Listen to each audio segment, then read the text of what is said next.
मेरे प्रिय मित्रों, जय यीशु। आइए हम प्रभु के वचन की ओर आगे बढ़ते हैं। पहला शमूएल और उसका 10 अध्याय और उसके 17 पद से। पिछली वीडियो का लिंक मैंने इसकी डिस्क्रिप्शन में दिया है, आप कृपया करके उसे भी देखिए। आइए हम 17 पद को पढ़ते हैं। तब शमूएल ने प्रजा के लोगों को मिस्पा में यहोवा के पास बुलाया और तब उसने इस्राएलियों से कहा, इस्राएल का परमेश्वर यहोवा यूं कहता है, इस्राएल का परमेश्वर यहोवा यूं कहता है, मैं तो इस्राएल को मिस्र देश से निकाल लाया और तुमको मिस्रियों के हाथ से और उन सब राज्यों के हाथ से जो तुम पर अंधेर करते थे छुड़ाया। परमेश्वर का वचन शमूएल के द्वारा ये बताया गया। परंतु तुमने आज अपने परमेश्वर यहोवा को जो सब विपत्तियों और सब कष्टों से तुम्हारा छुड़ाने वाला है तुच्छ जाना है और उससे कहा है, हम पर राजा नियुक्त कर दे, हम पर राजा नियुक्त कर दे। पिछली कहानी फिर से हम देखते हैं, जो पिछली वीडियो में कहा कि तुमने राजा मांगा है क्योंकि परमेश्वर तुम्हारा राजा था। और आज यहाँ पर फिर से उसी बात को इजरायलियों को और वहां के मिस्पा के लोगों को, पूरे लोगों को इकट्ठा करके शमूएल ये बात को कहता है कि परमेश्वर अभी भी ये तुम्हें कह रहा है कि मिस्र से मैं तुम्हें छुड़ा लाया, उन राजाओं के हाथों से मैं तुम्हें छुड़ा लाया जो तुम्हारे ऊपर अत्याचार करते थे, जो तुम्हें दबाते थे, जो तुम्हें गुलाम करते थे, उनसे छुड़ा कर लेकर आया हूं। फिर भी तुमने मुझे तुच्छ जाना है। मैं तुम्हारा छुड़ाने वाला था परंतु तुमने मुझे तुच्छ जाना है। और उससे कहा, हम पर, और तुमने क्या कहा, हम पर राजा नियुक्त कर दे, हम पर राजा नियुक्त कर दे। ये सोचने वाली बात है कि एक परमेश्वर जो अपनी पावर और सामर्थ्य के द्वारा, अपने स्वर्गदूतों के बाड़े बांधने के द्वारा और चिन्ह और चमत्कार करने के द्वारा, लाल समुद्र को 2 भाग करने के द्वारा पूरे इजरायलियों को रथ और घोड़ों और एक बड़ी लूट के साथ वापस लौटा ले आया था जंगल में, और अपने कनान देश में उसे ले जाने की कोशिश में था और ले जा रहा था। तब भी ये बुड़बुड़ाते रहे और सारी बातें देखते हैं कि ये लोग बहुत समय तक ऐसे चलते रहे, इनके ऊपर लोग इनका न्याय करते रहे, मूसा इनका न्याय करता रहा, लेकिन ये बिगड़ते चले गए। और यहाँ पर शमूएल जब नबी बना और शमूएल के पास ये जाकर कहा, तू तो बुढ़ा हो गया है, तेरे बच्चे सही रीति से नहीं चलते हैं, न्याय करने के लिए वो योग्य नहीं है, तो इसलिए हमारे ऊपर एक राजा नियुक्त कर दे। प्रियो, शमूएल ने फिर से ये बात कही है कि उनके लिए राजा परमेश्वर ने ढूंढ लिया है और वो शाऊल है, जिसकी कहानी को हम देख रहे हैं। प्रियो, हम आगे बढ़ते हैं। यहाँ पर लिखा है, अब तुम ऐसा लिखा है, गोत्र गोत्र के और हजार हजार करके यहोवा के सामने खड़े हो जाओ। गोत्र गोत्र और हजार हजार के रूप में लोगों के भीड़ के साथ खड़े हो जाओ। देखना परमेश्वर के चुनने का तरीका क्या है। परमेश्वर ने अपना काम कर दिया है, शमूएल ने अपना काम कर दिया है, पर पब्लिक के बीच में से फिर भी परमेश्वर ये दिखाना चाहता है कि देख, एक रणनीति के अनुसार, एक योजना के अनुसार मैं कार्य करता हूँ, और परमेश्वर ऐसा कार्य कर रहा है। हम यहाँ पर देखते हैं, और वो हजार हजार करके यहोवा के सामने खड़े होने के लिए तैयार हुए, क्योंकि शमूएल ने ऐसे कहा, यहोवा के सामने खड़े हो जाओ। प्रियो, आगे वचन पढ़ते हैं 20 पद में। तब शमूएल सारे इजरायली गोत्रों को समीप लाया, क्योंकि वो नबी था, और चिट्ठी बिन्यामीन के नाम पर निकली।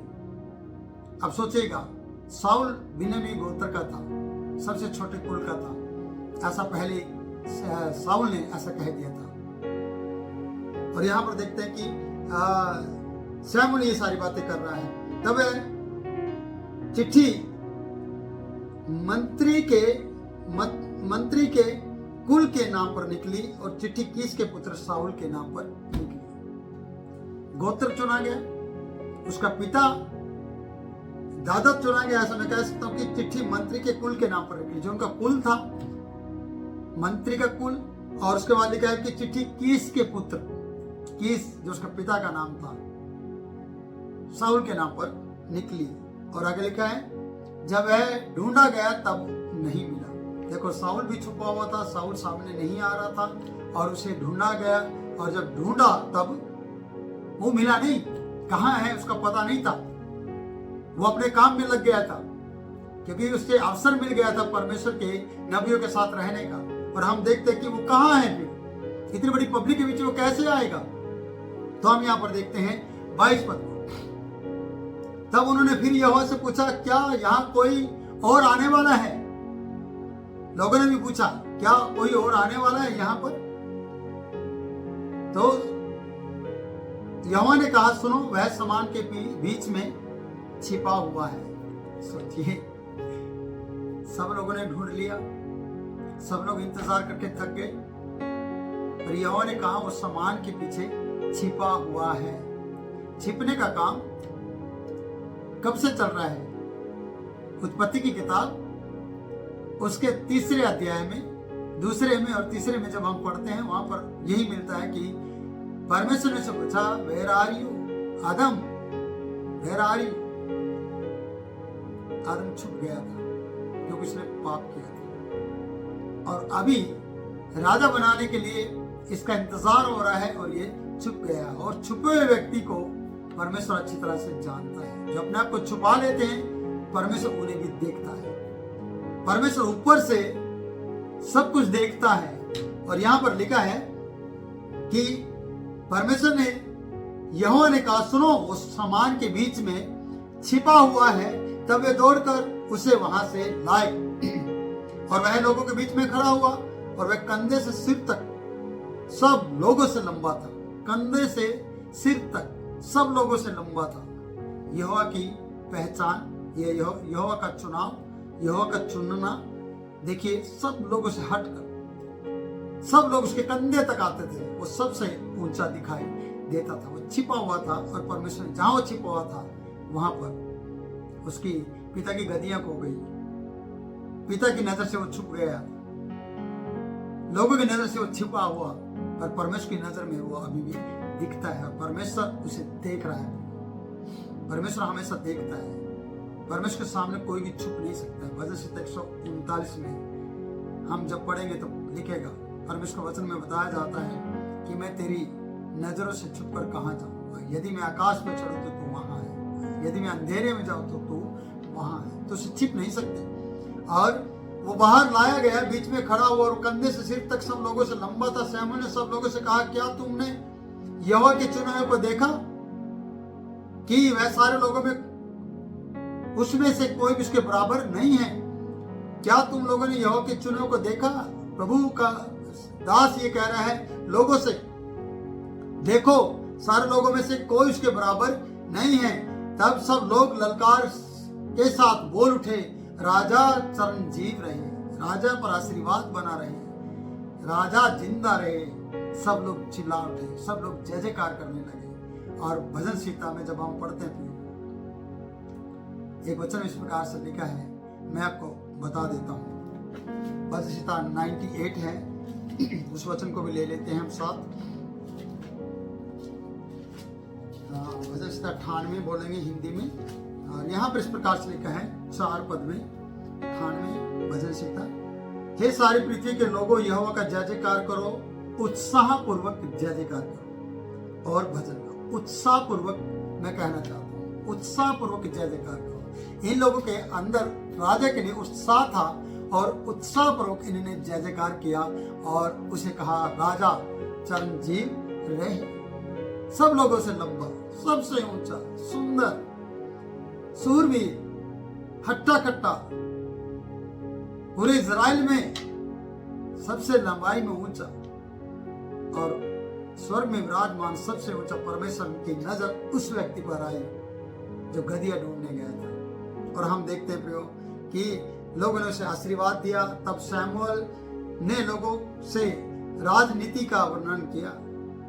शमूएल ने राजनीति का वर्णन किया और उसे पुस्तक में लिखकर यहोवा के आगे रख दिया। फिर शमूएल ने सब लोगों को अपने अपने घर जाने को विदा किया, और शमूएल गेबा को अपने घर चला गया, और उसके साथ एक दल भी गया जिसके मन को परमेश्वर ने उभारा था। एक दल उनके साथ गया और जिसके मन को परमेश्वर ने उभारा था। फिर 27 पद में आते हैं, प्रियो, बड़ा खतरनाक पद है ये। परंतु कई लुच्चे लोगों ने कहा, ये बड़ी गंभीर बात है। एक राजा चुना गया इजराइल के लिए, और कुछ लुच्चे लोग होते हैं कलीसियाओं में आजकल बहुत से ऐसे लुच्चे लोग पाए जाएंगे जो पासवान का विरोध करेंगे, एक अच्छे सेवक का विरोध करेंगे, एक अच्छे विश्वासी का विरोध करेंगे और वो अपने ही कार्य में लगे रहेंगे लुच्चेपन में, और इस तरीके से वो हमेशा वाद विवाद करना जानते हैं और वाद विवाद करते रहते हैं। तो यहाँ पर देखते हैं 27 पद में 10 का 27 पहले शमूएल। और परंतु कई लुच्चे लोगों ने यह जन लुच्चे लोगों ने कहा यह जन हमारा क्या उद्धार करेगा। सवाल किया ये जन हमारा क्या उद्धार करेगा। ये लुच्चे लोगों की सोच होती है, ये सच्चे लोगों की सोच नहीं है, ये लुच्चे लोगों की सोच है। और लुच्चे लोग हमेशा गड़बड़ करते हैं, लुच्चे लोग हमेशा ऊंचा बोलते हैं, लुच्चे लोग हमेशा जहां सही बोलना चाहिए वहां गलत बोलते हैं, लुच्चे लोग हमेशा एक दूसरे को नीचा दिखाने की कोशिश करते हैं। पर सच्चे लोग हमेशा परमेश्वर की बड़ाई करते हैं। सच्चे लोगों को पता चल गया कि हमारा राजा है तो हमें इसके साथ चलना है। पर लुच्चे लोग सच्चों का साथ देना नहीं चाहते, इसलिए यहाँ पर लिखा है कि यह हमारा क्या उद्धार करेगा।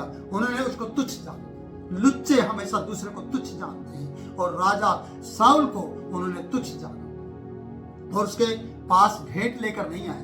देखना, साउल नबी के पास, दर्शी के पास भेंट लेकर गया, उसका सेवक भेंट लेकर गया चांदी का चौथाई, एक स्केल का चौथाई हिस्सा, और परमेश्वर के जन से मिलने गए। अब राजा बन चुका है, सब लोग भेंट लेकर जाएंगे, सब लोग जा रहे हैं, पर ये लुच्चे लोग उसके पास भेंट लेकर नहीं गए। तो वह अनसुनी करके चुप रहा। साउल उस वक्त चुप रहा, सैमुअल चला गया और ये लुच्चे लोग बोलते रहे। मेरे प्रियो, मैं इस वचन के माध्यम से कहना चाहता हूं, आप कैसे व्यक्ति हैं? आपकी संगति किसके साथ है? राजा के साथ है जो सच्चे हैं, या फिर उन लोगों के साथ है जो लुच्चे हैं? लुच्चे लोग कभी भी आशीष नहीं पाते, सच्चे लोग आशीष पाते हैं। सच्चे लोगों ने राजा साउल का साथ दिया, जय जयकार की, और जय जयकार करते उसके साथ एक बड़े दल के रूप में चले गए। पर लुच्चे लोग, कुछ ही लोग उसे तुच्छ समझने लगे। सोच के देखिए, और कहने लगे ये हमारा क्या उद्धार करेगा। उन्होंने उसे तुच्छ जाना, कोई भेंट लेकर नहीं गए। मैंने पिछले वीडियो में बताया है कि जब भी किसी से मिलने जाओ प्रियो, सबसे अच्छा तरीका है कि आप उसके लिए भेंट लेकर जाओ। इसलिए भेंट लेकर जाओ कि वो आपसे प्रसन्न हो, और खास करके परमेश्वर के पास, खास करके उसके नबी के पास कभी भी छुचे हाथ ना जाए। इसलिए ना जाए प्रियो क्योंकि ना जाने उसके द्वारा परमेश्वर आपसे क्या बात करे, ना जाने वो परमेश्वर का दास से परमेश्वर क्या बात करे आपके लिए, और क्या आपको दे, और क्या आपकी जरूरत को परमेश्वर उसके द्वारा पूरा कर दे। इसलिए कभी भी छुच्छे हाथ ना जाए। इस बात का पूरा ख्याल रखें और कभी भी उसे तुच्छ ना समझें। कभी भी उसे ये ना कहे कि ये हमारा क्या उद्धार करेगा। साउल की अपनी ताकत नहीं है, ये तो परमेश्वर की ताकत है, जिसने उसे गधिया ढूंढने पर परमेश्वर ने अपने लोगों के लिए राजा के रूप में ढूंढ लिया और उसका राज्य अभिषेक कर दिया। ये तो परमेश्वर की खूबी है। कई बार आप भी निकले होंगे दूसरे कार्य के लिए और परमेश्वर ने आपको जीवन दान दिया होगा, बचाया होगा, लेकिन आप लौट कर उसे धन्यवाद नहीं देने आए। आप उन 10 कौड़ियों में से वो व्यक्ति हैं, आप 10 कौड़ियों में से 9 व्यक्ति, वो 9 व्यक्ति हैं जो 9, 2, 11 होंगे, जो चले गए छोड़कर, पर एक ही व्यक्ति यीशु के पास आया और उसे धन्यवाद दिया। तो प्रभु ने पूछा क्या 9 के 9 शुद्ध नहीं है? ये वो लोग हैं जो लुच्चे हैं, जो सच्चे का साथ देना नहीं चाहते। इसलिए साउल उस समय चुप रहा क्योंकि वह राजा बना था अभी। क्या राजा इन्हें छोड़ देगा? क्या राजा इनके साथ सही बर्ताव करेगा? अगर राजा बनने की खुशी में उसके साथ जय जयकार नहीं कर रहे, और जय जयकार उत्साह पूर्वक नहीं है, सच्चाई के साथ नहीं है, आने वाले सुख के बारे में ये नहीं सोच रहे हैं, या आने वाले दुख के बारे में आप इनके ऊपर कार्य होने जा रहे हैं, तो आगे हम जब देखेंगे तो बहुत सी बातें देख पाएंगे प्रयोग। पर हम इस 10वें अध्याय को यहाँ पर समाप्त करते हैं और मेरा समय हो चुका है, वीडियो लंबी हो चुकी है। फिर भी परमेश्वर के आप जान हैं, परमेश्वर की बेटा बेटी है, आप देखते हैं और आप प्रार्थना कीजिए कि मैं सच्चों की गिनती में आऊँ, मैं लुच्चों के साथ अपना समय नहीं बिताऊंगा, बिताऊंगी और परमेश्वर मेरा साथ देगा और मैं उत्साहपूर्वक जय जयकार करूंगा। उत्साहपूर्वक मतलब होता है कि आने वाली खुशी, और आने वाली खुशी इन लोगों के लिए तो नहीं है, लुच्चे लोगों के लिए, पर सच्चे लोगों के लिए जो राजा के साथ हो लिए हैं उनके लिए तो खुशी है। तो प्रभु इन वचनों के द्वारा आप लोगों को आशीष दे।